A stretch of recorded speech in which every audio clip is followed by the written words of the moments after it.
Our relationship with ASEAN is at the heart of our engagement in the Indo-Pacific, a region that more than any other will shape the trajectory of the 21st century. Both the U.S. Indo-Pacific strategy and the ASEAN outlook on the Indo-Pacific underscore ASEAN's centrality. And we share a vision of an Indo-Pacific that is free, open, prosperous, secure, connected, and resilient. And what does that mean?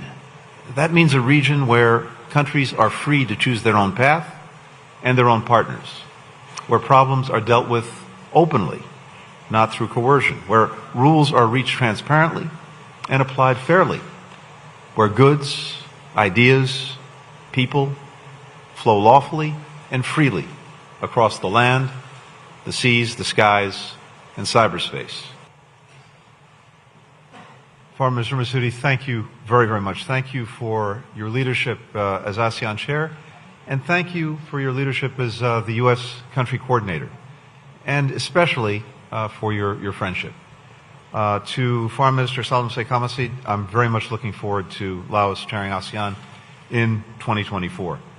And Secretary General, we are grateful to you for your stewardship of the organization and your investment in our comprehensive partnership. I also want to begin by thanking my own team, and especially Ambassador Abraham, for all that he has done to strengthen and deepen U.S.-ASEAN relations. Johannes is one of President Biden's most trusted advisors, and we are very glad to have him here in Jakarta. So this is my 12th trip to the Indo-Pacific during this administration, my 4th to Indonesia, my 3rd to an ASEAN ministerial. Each time I visit, I'm struck by the incredible dynamism of this region and the critical importance of our partnership. Our relationship with ASEAN is at the heart of our engagement in the Indo-Pacific, a region that more than any other will shape the trajectory of the 21st century. Both the U.S. Indo-Pacific strategy and the ASEAN outlook on the Indo-Pacific underscore ASEAN's centrality. And we share a vision of an Indo-Pacific that is free, open, prosperous, secure, connected, and resilient. And what does that mean? That means a region where countries are free to choose their own path and their own partners, where problems are dealt with openly, not through coercion, where rules are reached transparently and applied fairly, where goods, ideas, people flow lawfully and freely across the land, the seas, the skies, and cyberspace. That's why we upgraded the U.S.-ASEAN relationship to a comprehensive strategic partnership last year. And it's why we've worked so hard to put that enhanced partnership into concrete action. Together, we are delivering on the issues that matter most to the lives of our people, expanding access to the internet and other technologies that small businesses and entrepreneurs need to compete in the 21st century economy, helping communities adapt to the growing effects of a warming climate and building their resilience to the changes to come, improving the capacity of health systems to deliver on basic needs like maternal and child health. The 5 high-level dialogues that we've added at last year's special summit are helping to drive progress in health, in transportation, women's empowerment, the environment, climate, and energy.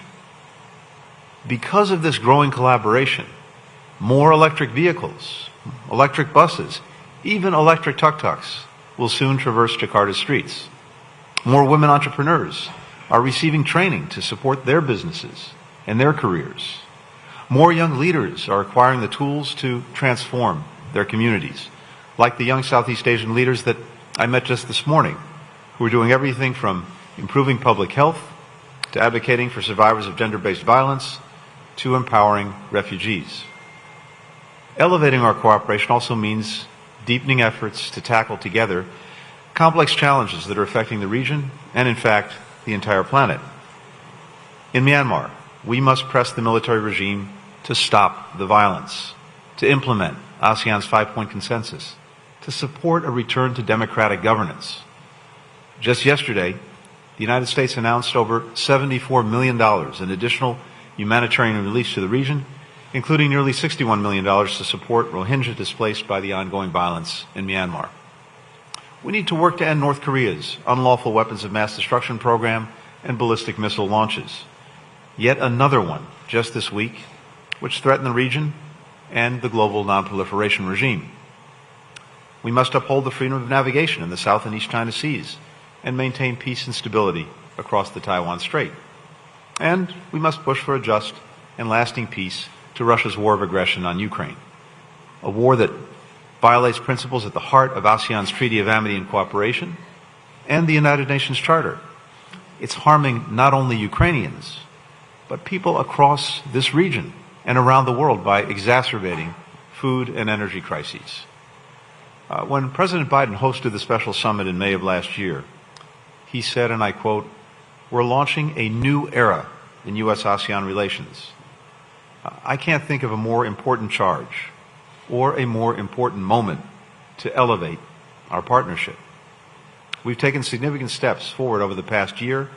I'm very much looking forward to working together to accelerate our progress this afternoon and in the weeks and months ahead." So to all of our colleagues here today, thank you very, very much.